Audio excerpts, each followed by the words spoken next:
Okay, hopefully I can find Claire.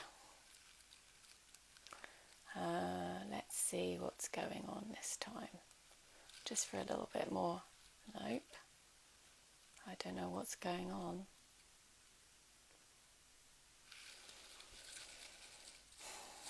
It's saying you're not available.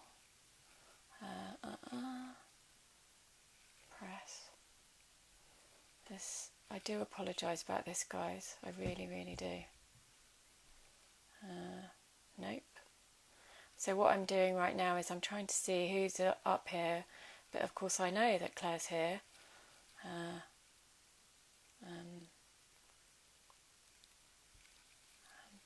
Let me see, it says you're not here, so let's see who's here. Okay, can anyone actually hear me though, because that's also a worry. Why this has suddenly gone like this, I don't understand. I'm like talking to myself, so don't know.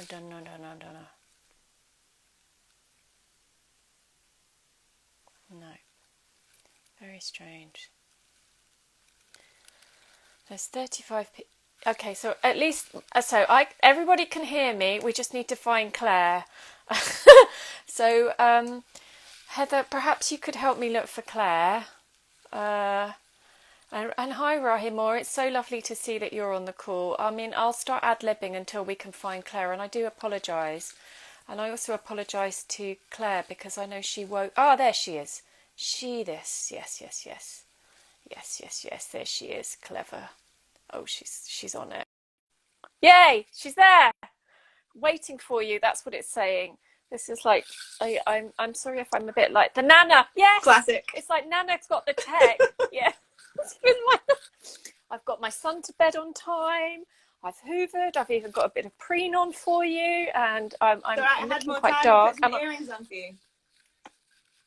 But Good also, evening. my mother said it's very early in Australia. It's very nice of her to get up. And then I was like, oh God, I've woken her up. And so I'm really sorry about this, everyone. But thank you so much for waking up early. It's not. Oh, it's 8 o'clock. It was 8 totally o'clock. Fine. She was like, thank you. Very, very early. Hello, everyone. Well, welcome to the wonderful world of Tamara the Tech Phobe. And thank you for coming to join us on this live stream. I mean, normally I've normally seen you in real life at least once this year. It's been very strange to not see anybody. Like she's having a caffeine to wake up while I'm on the water. So tell me what it's been like for you working in Australia, but working all over the world and having, to do all the work that you do digitally, which is another word I find hard to say. Digitally. Well, how's it been? Well, we're really lucky that we can do this. I mean, I've been working in the same way, but just digitally. I mean, everyone's glued to a screen. It's the same for everybody.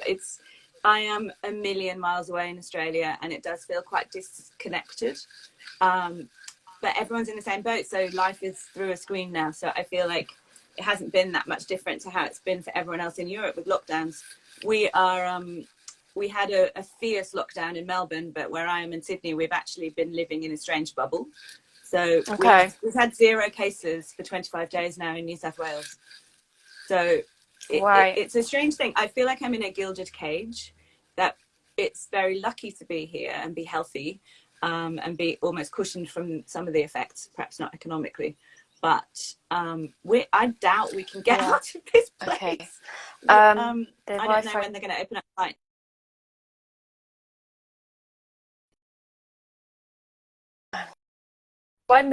Do I move? Okay. No, I don't know that we.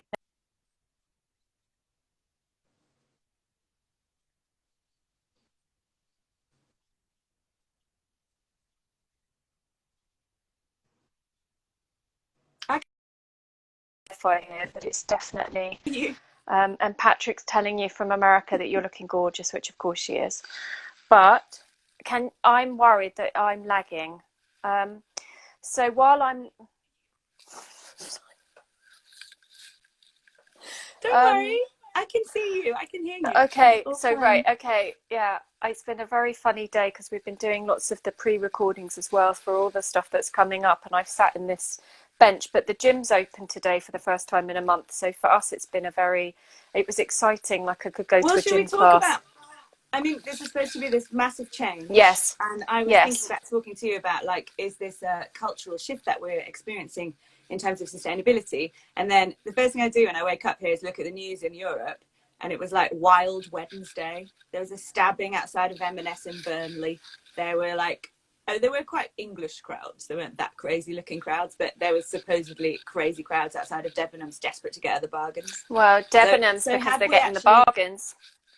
Yeah, but have we actually changed at all, or have we just been desperately waiting for a new norm for normal to come back in inverted commas, and then we're just going to basically carry on how we used to? So I think it's an interesting. I do too, because I think that the reality is everyone likes a bargain, and if you think that you're poorer, you're going to definitely want that bargain, and you're going to, therefore, if you think, you know, Woolworths for me was like the store of growing up, and when that went under during the last recession, I was like, oh my God, this is it. If Woolworths is going, and in a way, life's going to change. Yeah. And it's the same with, I mean, look at all the stuff with Topshop. Everyone's like, I mean, clearly this is a terrible thing if you work in retail and you've got 13,000 people with job insecurity, potentially no jobs, right? And then a £350 million pension gap, and Philip Green on his yacht in Monaco. And of course, in my kind of world, sustainability, people are like, this needs to be the end of this stuff. Like Topshop needs to be kind of old school, collapse of the old buildings, collapse of the old world.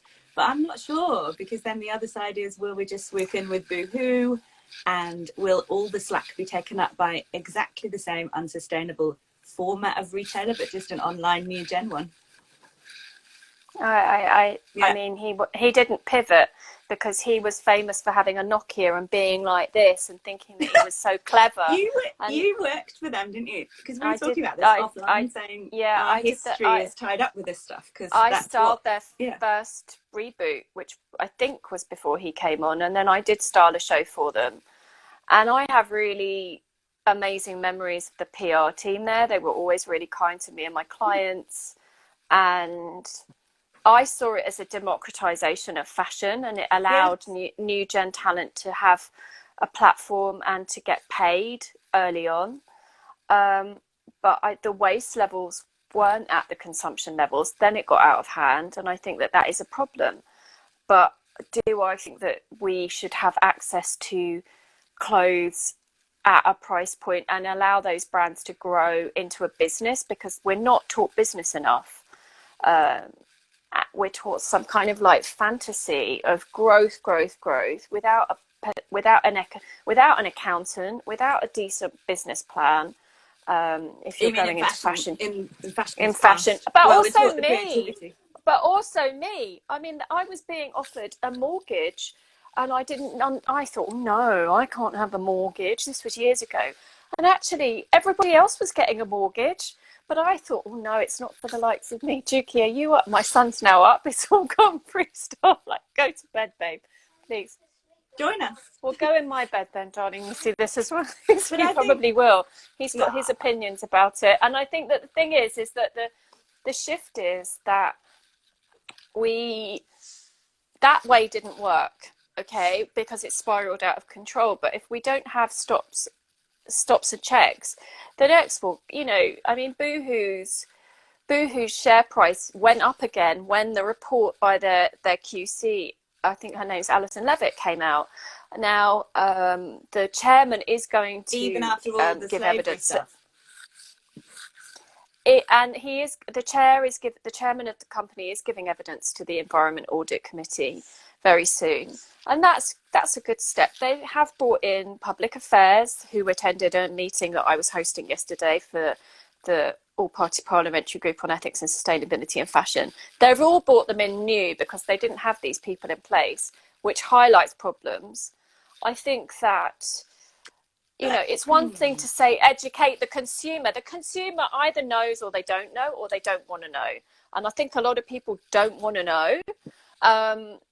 And the thing is that the addiction to consumption is what I believe needs to be shifted, because it's filling some kind of gap emotionally to want to queue and get into a fight outside. And where was it? An M&S outside in Burnley? I mean, seriously? You want to get into a fight outside an M&S in Burnley because you want to get the discount? You want there's something going on in your life. Yeah, but Tamara, the problem is we in this sustainability conversation so frequently or so often push this back on the consumer, and we say we need to educate the consumer.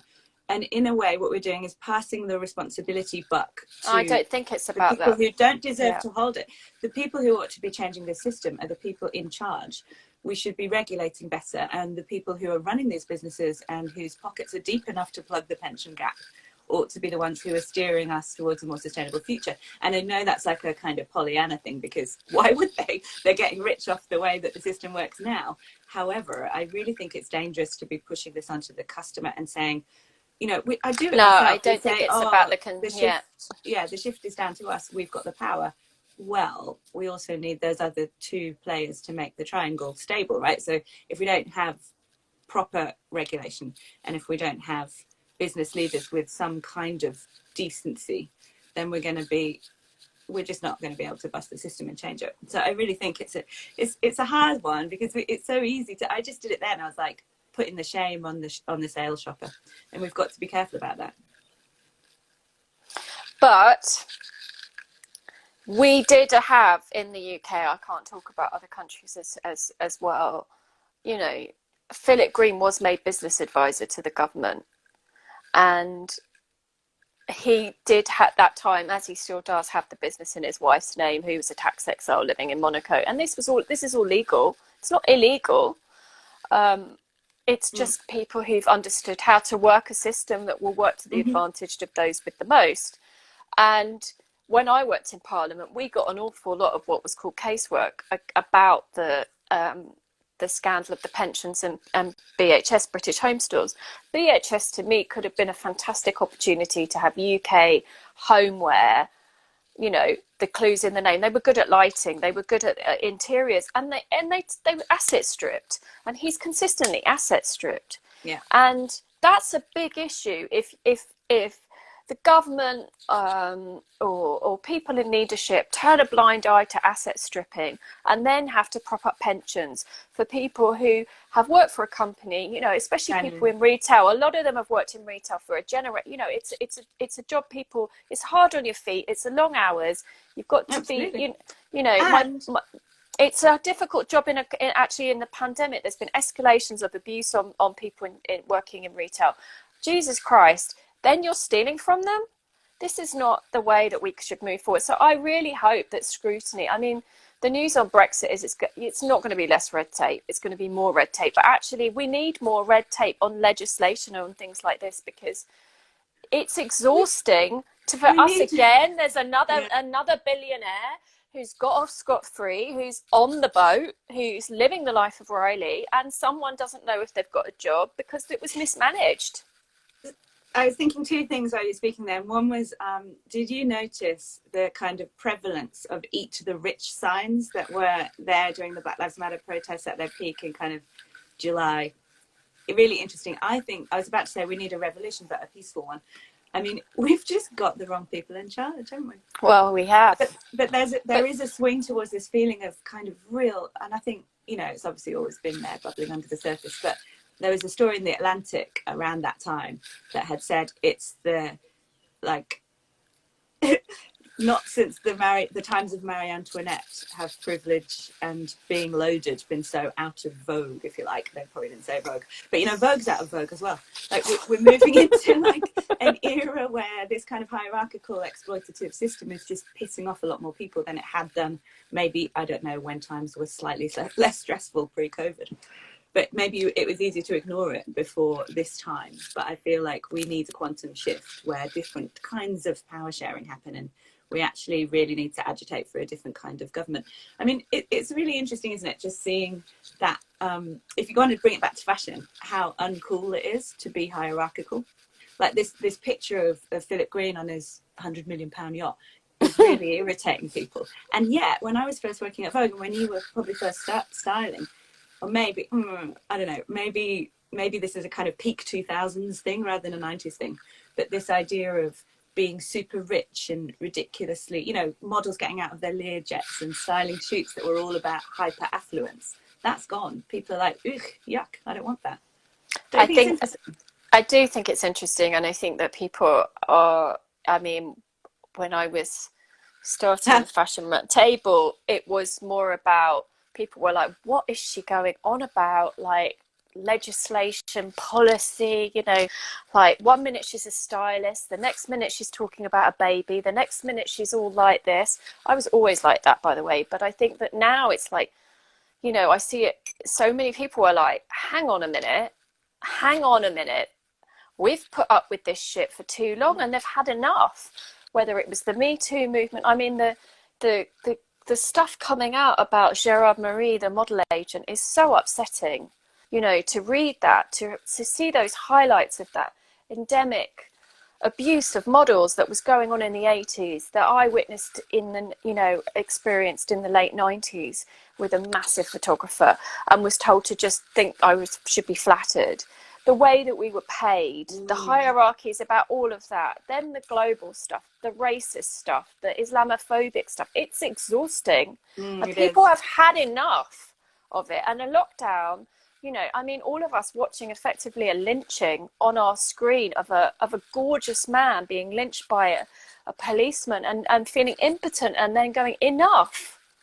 So I think that these crises have hit a point, and we are living with our phones. So we are having this kind of removal, but also instant experience, and that's really different. And I think at first it allowed the populists to escalate, because they got very quick onto how to work with social media. You know, there was all those reports about how Vote Leave and Trump's campaign targeted people. They knew exactly what they were doing. You know, the stuff that I would have got on Facebook 5 years ago would have been very different from what my mother-in-law, who voted Brexit, okay, and is a conservative, would have seen. She was seeing wildly different stuff, because we were being targeted.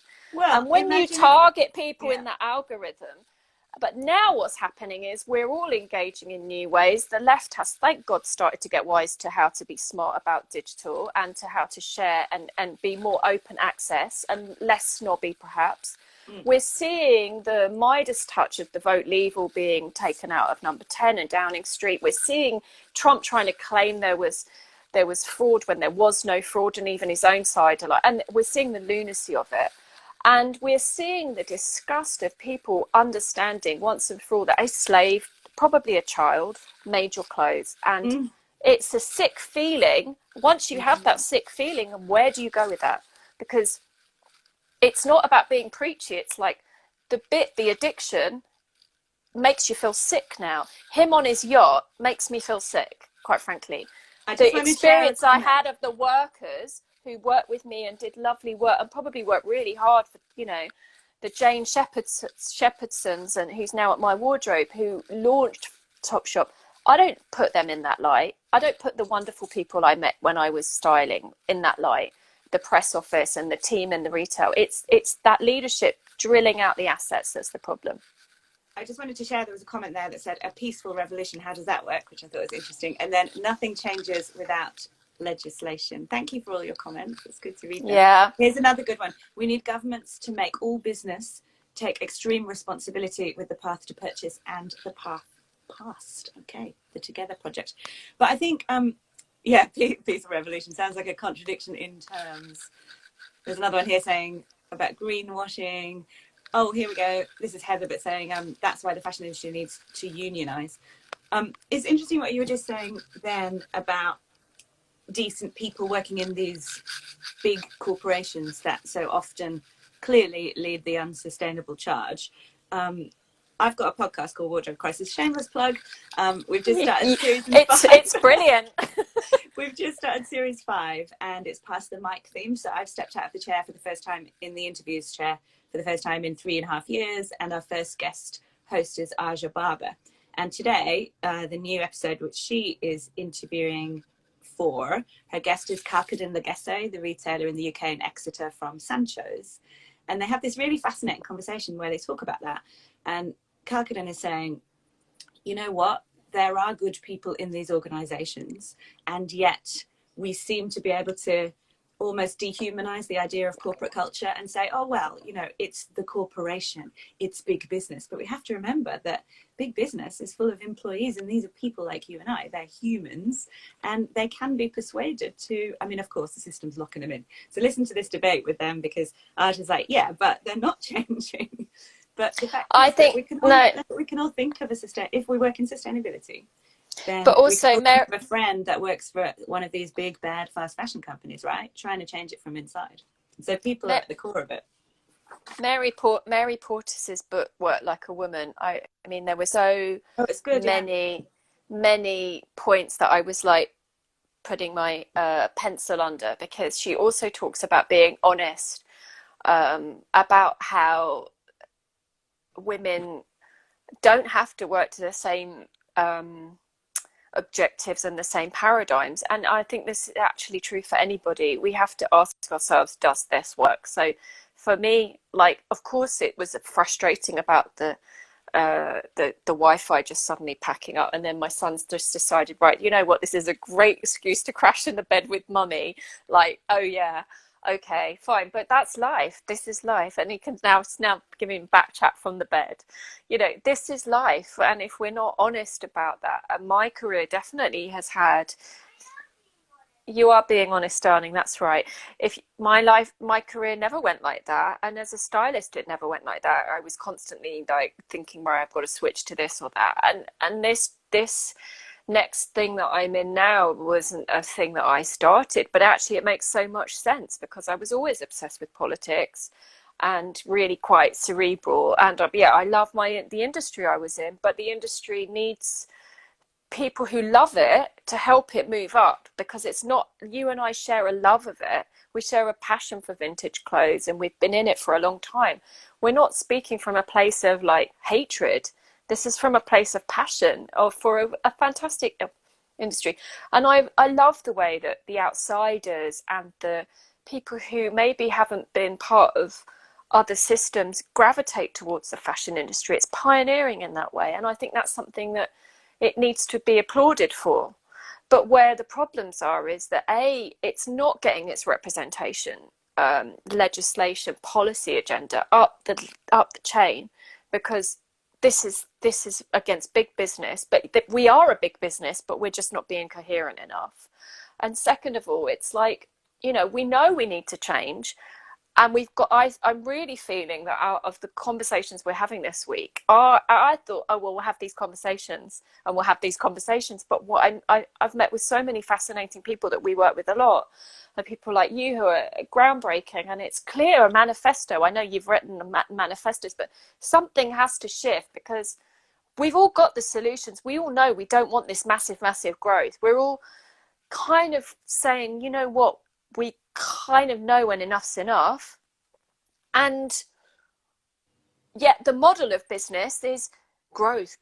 I had a meeting with Boohoo, and it was all about, oh, our growth is here, and you know we're expected to expand here, and la la la la la. And I was like, okay, interesting that you still are talking about this growth model, because the growth model seems to be women in garages working at night in Leicester. It's not working, is it? Tamara, I think that there's two things happening here. One is that actually the post-growth conversation is rising up, and it used to be a very niche kind of thing to discuss, but now I'm seeing, there's a few new books about it coming out. There's one by Jason Hickel. You've got, I don't know, economists like Joseph Stiglitz talking about, like, why are we only looking at GDP as the marker of success? You've got Tim Jackson talking about trying to look at the economy in terms of kindness and culture and craft. It's a really interesting time, because I think that we are honestly at a massive brink. It's tempting to talk about 2020 as a watershed moment, because it's a round number. I mean, it certainly wasn't what I thought. It certainly wasn't what I thought it was going to be. I mean, no, it really wasn't. But yeah. But why not? Like, I like the idea of, I don't know if this is the case. Obviously, we're living through it, but I feel like potentially we will look back at the arc of history and see this time as a watershed time, because obviously the virus was such a shake-up that it's accelerated a lot of stuff that was already happening, right? But maybe we will start now really looking at what a post-growth thriving economy could look like without those kind of only looking at GDP, only looking at more is more. And I don't know if, I'm sure that people who've joined us probably know about the work of Kate Fletcher, but she's been talking about this for a long time. And so it feels like now's a moment to try and figure out, like, okay, if you work in fashion, what might that look like? And students, I do a lot of work with students or do a lot of interviews with students, and I love them. And I feel like everybody that I meet who's studying fashion design now is like, we want to produce with what's already in existence. We want to have a radically inclusive, radically inclusive business model that is both responsible and takes care of the planet. And nobody wants to be part of this kind of disposable fashion future who is starting out now. So I do think it's really hopeful. I think we're running out of time, but I was gonna say, I'd only just read this, even though it came out in March. So there you go, not very good at my job.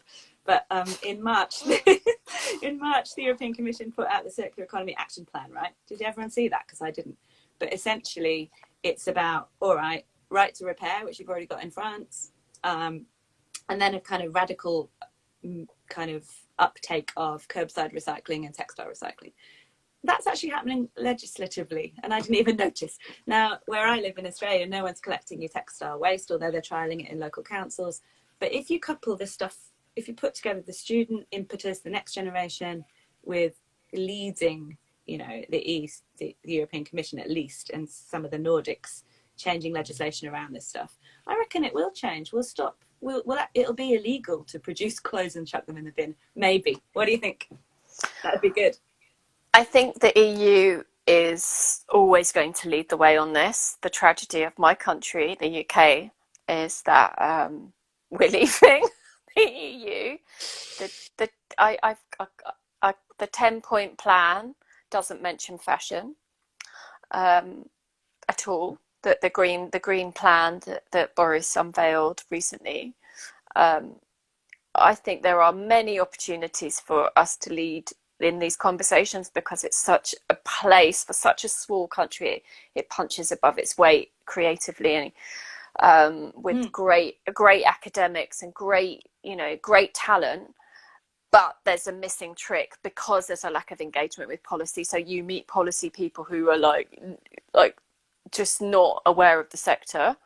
I think that the waste discussion will be the way into it with them, and the climate change, because Philip Dunn, who's the new chair of the EAC, the Environment Audit Committee, he reopened that review because I lobbied him, and I went through what they were going to discuss, and it is going to be around waste. And because they've understood, everybody's submissions we sent into, they know where they can hit the government, and it's climate change and it's waste. I think that they are missing a trick in understanding. They all want us to insulate. That's an opportunity to reuse this clothes waste with the insulation of a lot of these houses that are lovely, but they're not fit for purpose for living off the North Sea, with massive climate changes going on. I mean, 1 minute it's freezing. It's probably the same in every country. The weather cycles are so weird. So that would be one way. Also, this dumping of our waste onto the third world has just got to stop. It's immoral. We are putting their businesses out, their artisans out of business, and it's just like another trafficking trade of like, oh, we think we're being virtuous, being Marie Kondoing, and oh, I've got joy. No, I don't want that. Thank you very much. Dumping it, thinking, oh, I'm doing so good, I'm sending it to charity. Well, charity can't handle it either, because it's a spiral. So I think that the EU is leading. Unfortunately, the UK is leaving the EU. We don't have a deal yet. We've got a deal so far with Kenya, with Japan. We're signing on with Bosnia, and I can't remember. Heather might be in the chat, and we'll remember the other two. That's it. Okay, so unless we get that deal and we try to stay close with them, the problem is that UK could end up in an opportunity of really diverging more. The EU is leading on these conversations, and they are doing great work, and I really think they're to be celebrated. And I think that the other hope is that Biden means a greener America. He means someone who's aware of climate change. That was the first thing that the UK said, oh, we're in line with him on climate change. We've got COP26 here next year. That's going to be really important. And I really hope that whoever is the Prime Minister then, I don't know that it will be Boris, I hope that they really take a steer on that, and they really, I mean, for me, I definitely want to be at COP26. I'm so excited. I'm like working out how can we get to COP26 as Fashion Roundtable, because I think it's going to be a really interesting opportunity for us to platform with leaders and advocate for the sector across all our issues: climate change, slavery, social justice, but also creative talent and ways of solutions. So I think I think that this is ways that we can change them by actually being in a room with them. So try living in Australia. No, thank you. Although I'm sure it's lovely there. I mean, it always looks lovely in your pictures. We are the global climate criminal, or one of. It's really, we're running out of time, and I don't want to leave on a negative note. But if we're going to talk about climate, perhaps you saw a report that came out in February that was about fashions, the carbon footprint of fashion weeks. Did you see that? It was like, it tracked the carbon emissions of all buyers, all models, and all media, and all those involved in the shows, traveling just to New York, London, Paris and Milan for a 12-month period, and figured that their carbon footprint was enough to keep Times Square alight for 28 years. No. Yeah, ridiculous. No. But in my country, or my adopted country, we're climate deniers, desperate to keep the coal coming. So it's a challenging time. But you know, something positive. But you do know that these leaders, and I know Biden is another old white man, but he is the old white man that does, on some levels, I believe. I mean, let's see what happens once he's in, because power is very, very compelling. But I believe he's a one-term president, and I think that it is a gateway to change. I think he understood that he had to vote, that the Rust Belt in America needed to vote for somebody that they weren't going to go progressive. I also think, in a way, sadly, COVID was a blessing, because I don't know that Trump would have lost without it. And I think we have to address these conversations, all of us, in every country.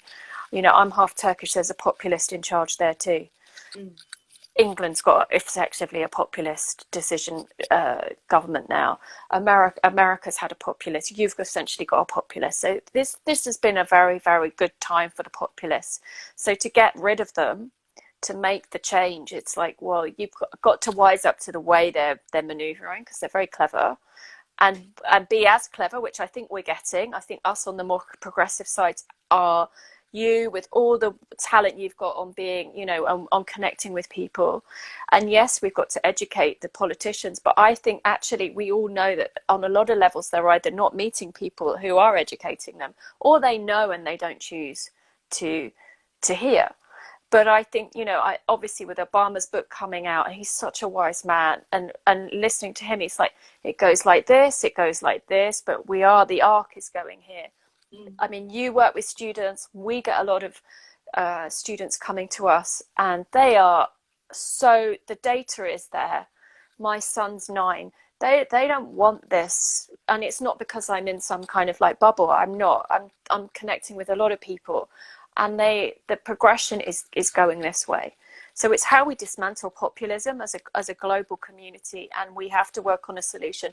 I'm going to be reading lots of books about donut economics after this week. I'm going to be working out some strategies, because I think that you've been such a leader in these conversations, and SHOWstudio giving us this platform to have these conversations. Yeah, thank you. It's fantastic, because it's not an audience that normally, you know, like, this isn't a Come the Revolution audience, but it's been brilliant for us to do this. It could really be brilliant. a Come the Revolution audience. Should we? I'm sure we're out of time. Thank you. Thank you so much for doing this. I want to leave with resources. If anyone that's is such still a brilliant with us, idea. 43 minutes. But it wasn't, because I had my nano glitches, so it's fine. It's fine. I didn't make a list of resources, but I do think that if you're new to this conversation and you're a fashion fan and you haven't sort of done a deep dive into sustainability, there's so much out there that you can start with. I feel like one of the good things you can do is do the course. If you're in design, you've probably done it already, everyone's done it, but the Centre for Sustainable Fashion course, which is with Caring. Fashion Revolution's got another one. Fashion Roundtable has so many resources. If you get their newsletters every week, then you'll be able to find so many links, and it's actually fantastic when you start diving into this. It's like the rabbit hole, but it's exciting. You can listen to my podcast, which is free. Yeah, and you've also, you do a newsletter too, don't you? How often? I do. Yours? Twice a week as well. Yeah. Yep. And we share sustainability news. I'm trying to think of others. The Right Project. Sorry. The Right Project, which Joss is doing. The Right Project. I think they're really interesting. If you want to look at Fashion Act now, if you're feeling rebellious, which is Extinction Rebellion's new activation. And then the last thing I would say is we have an obligation, who are those who hold the power. And I do count us as that, because we're old guard and we've had these jobs. We've got an obligation to open this up and to pass the stage and the mic to people of colour and to people who haven't traditionally held the stage in this conversation. And so I would really encourage you to kind of like follow people on Instagram who are leading these conversations, and really educate yourself on how, particularly in climate, you know, Indigenous people hold the future, the keys to how we can unlock this in the future. They've been doing it forever. And so I feel like it's about opening up the conversation, and perhaps we could share some. The Black Curriculum, we did a, Davina, our researcher, there did a fantastic live, which is on our IG with them, and we've been working with them. I think they're brilliant. On our Are You Represented Day, which is on Monday, Royce and Davina are curating some really interesting talks. We're doing a Fashion and Activism Day as well. That will be really interesting. I mean, check out the website. Intersectional Environmentalist. That's a great website. Yes. Etc. And I've got two friends, just before we go, who run something called, it's an intersectional feminist. If you Google it, it's run by two of my Fabian women, and it is absolutely brilliant to understand. I get the Young Fabians newsletter because of you, and it's hysterical, because it's just it's a different worldview from my normal one, but I read it because I'm like, it's good to get. And what do you think of it? I think I could have been a young Fabian if I wasn't so bloody old. I know, right? I know. Well, I'm an old Fabian, but I know. Thank you so much for waking up and having your cup of tea with us. And I do apologise to everyone about the my tech issues, but thank you for bearing with me. It's so lovely to see you. I'm loving all your pot plants behind you as well. It's looking all very healthy and lush. Wonderful. Thank you so much. I'm now going to work out how to save this. Okay, so you have to press save rather than leave, right? Right, so I know they sent me a screenshot. You're going to get there. Bye, mate. I know. Thank you. Thanks, lots of love. Thank you. Bye, guys. Thanks, everyone. Press save, right? Right, where is save, darling? Where is save? Okay, I'm going to go, and then you're going to go, and then it will say save the conversation. Don't just turn off the phone. Okay, that's what I did last time. See you later. Bye. Bye. Thank you. Right. Thank you. Right, you go. I'm going to work it out.